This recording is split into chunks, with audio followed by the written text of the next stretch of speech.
Good afternoon, this is Jeffrey Shanty Woodcock. I'm here at Rivington and I'm just going to give you a bit of an idea of what I do on a soul retrieval, especially when I'm doing it outdoors and involving parts of my soul. When I do house soul retrievals it's slightly different, but hopefully this will give you a little bit of an idea. So what I normally do is when I'm doing anything, especially outside, I walk around the perimeter. So here you see one or two ruined buildings. I actually did this soul retrieval last week. It started last week, and like I said, when I do house and work related soul retrievals, they're done and dusted at that time, where this has taken nearly a week because it's been connected with part of my soul which I completed last night, again during some information that came to me through a film last night. So the soul retrieval last night was completed.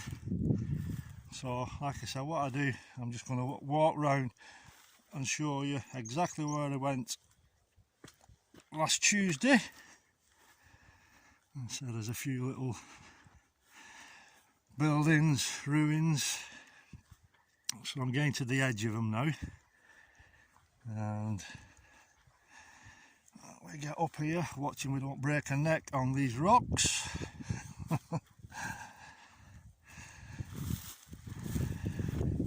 And then, like I said, we'll just make the way around and complete the circle as completely as we can. Sometimes it's physically impossible to do so. Sometimes when I do soul retrieval like I've done for a town in Scotland, it was way too far for me to walk, so I ended up driving around it. And what that does, it sort of helps me place a physical ring of light around the area, and then when I call upon all my spirit soul retrieval friends, they will create a portal in whichever way. Sometimes I will ask for a specific one, and then other times I will leave it up to them.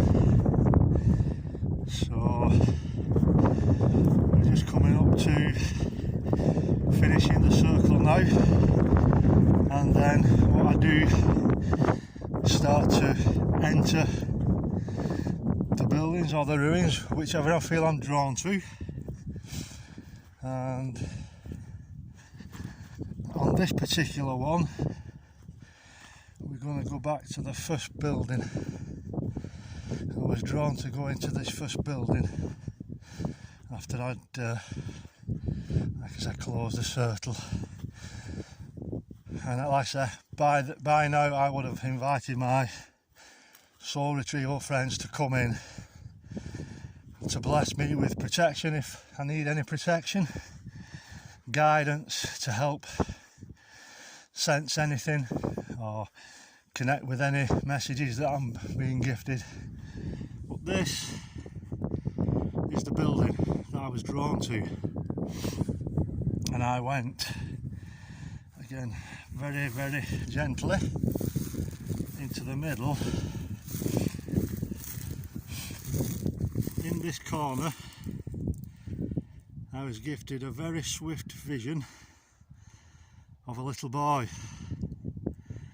who was in like a cowering position. So as I normally do, I connected with him through talking to him, and I talked to him very gently. But again, at this time during the soul retrieval, I was half expecting this soul and any other souls that are within that circle that they would move on. Like I say, since doing the soul retrieval, I found out that this young child, the soul that was trapped here, was connected and part of my soul. So whilst I spoke to him, and then as I'm going to do now, leave this building, he connected with me.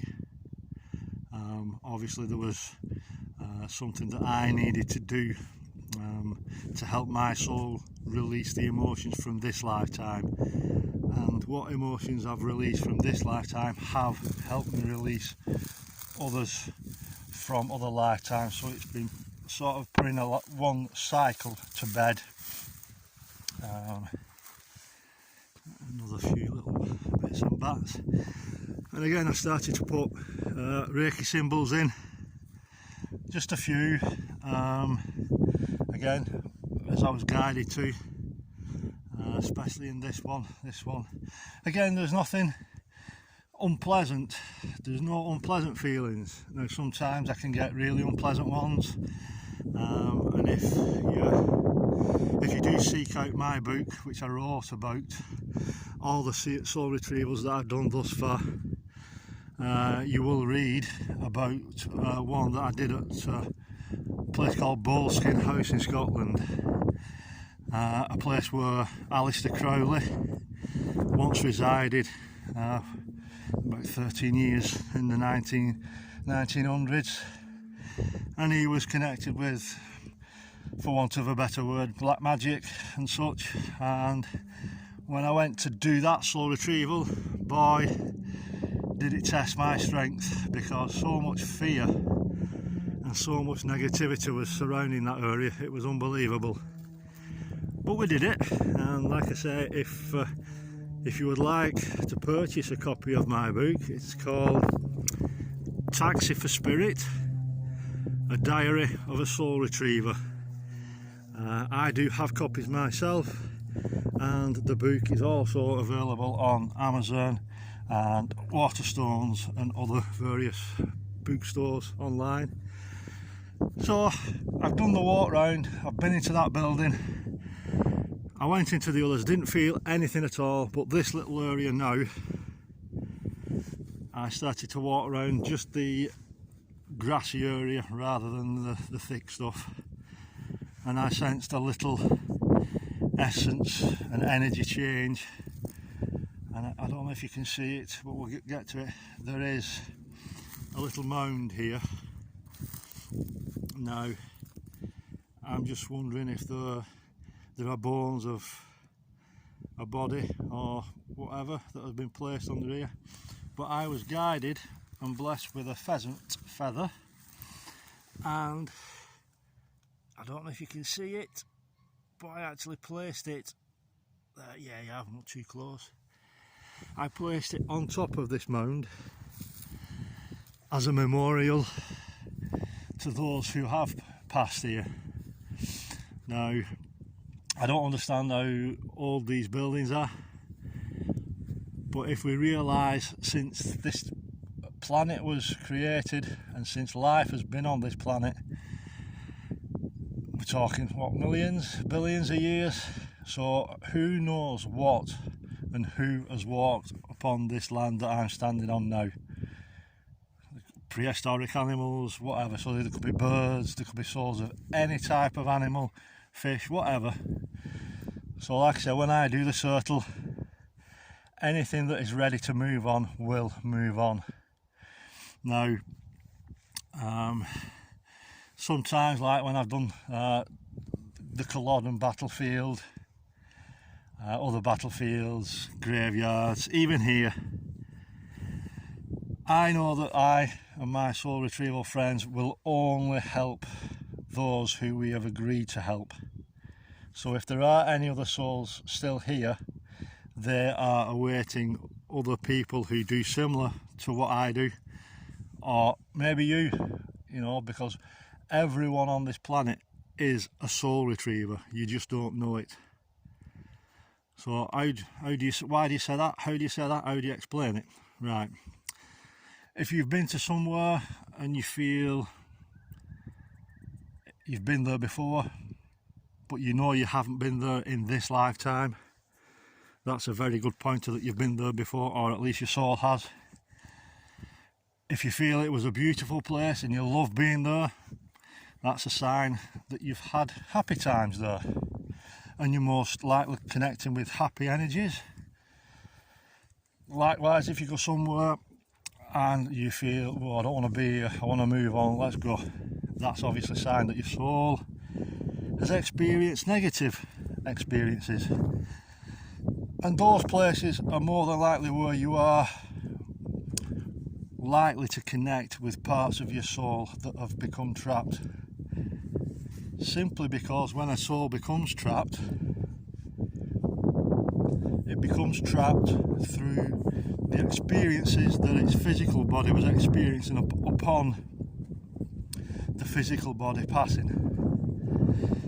So like this little lad here who was cowering in the corner, so something, as I have found out, something unpleasant happened to him, which rendered part of his soul becoming fearful enough to stay here. And that same, if you're walking on a battlefield and you connect with something there, obviously, you know, you have a good chance of being shot or whatever. So there's a lot of fear. So a soul can easily become trapped through that. A soul can easily become trapped simply when the process of the physical body shutting down. That's enough to get part of the soul to sort of be fearful enough to not to want to move on.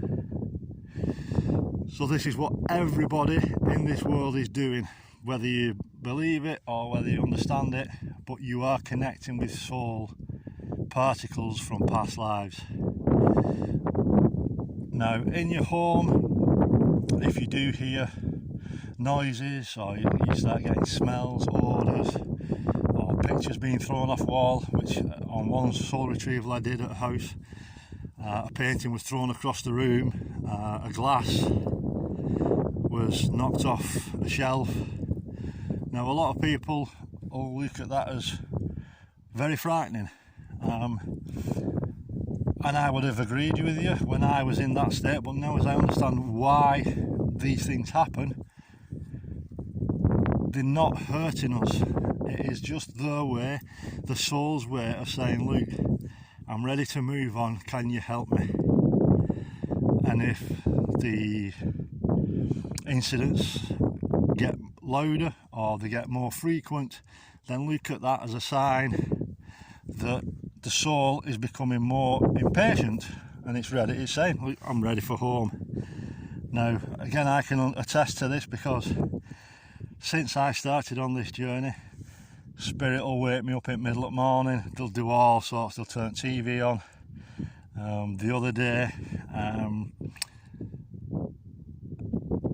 I was sort of in the midst of another soul retrieval, and I'd connected with the part of my soul, but while out shopping I connected with the other part who was involved. An altercation had occurred, and when I got back home I was just putting some rubbish out, closed the back door, put the rubbish in the bin, come back to the back door, and it was locked. Now let me tell you, the back door is hard enough to shut and it is unlockable, yet it was locked. Fortunately I had my keys on me and I managed to unlock it, thank the Lord. When I understood what was going on, that part of my soul was fearful of this other part that we connected with, because when spirit get trapped, it's like they're stuck in a Groundhog Day. They're stuck in that illusion in which they passed, so they sort of experience fear or whatever's gone on in that lifetime. They still feel that's going on, and that part of my soul locked the door so that the other spirit couldn't get back in. Like I said, fortunately I managed to get back in and the soul retrieval was done, and happy days. So that's how spirit can become trapped. So if you do have these experiences, they're nothing to be fearful of. It's just the way that these souls connect with us, talk to us if you like, and they're saying, look, I'm ready to go, please get somebody who can help me, or if you're knowledgeable enough, you can help them go. And again, this is what I've wrote about in my book. I started off doing the first soul retrieval that I had no idea about in 2012 to now, and with every soul retrieval that I've done this far, I've learned something new, I've remembered something new. And the main thing about this is I flipping love doing this. I absolutely love it. So like I say, this specific soul retrieval began last Monday, Tuesday, and it was cleared and ended last night magically. So I hope you've enjoyed this video. I'll start doing a few more, because there are a few more places around here that I have done soul retrieval, all with different little differences in. And like I said, if you would like to buy a copy of the book, I'd be so grateful. If you, like I said, I sell them, so if you message me on Facebook, we can arrange that. But yes, so I'm going to leave it for there. I'm going to send you so much love, thanks and gratitude for you being here at this time. I know it's hard for a lot of people, but you are here for a reason. You're part of this world, and this world needs you. So thank you for being here, and I'm sending you so much love and shanty blessings, and I'm going to continue on my walk now. Maybe get drawn into another soul retrieval, you never know. Okay dear friends, God bless, see you soon, bye bye.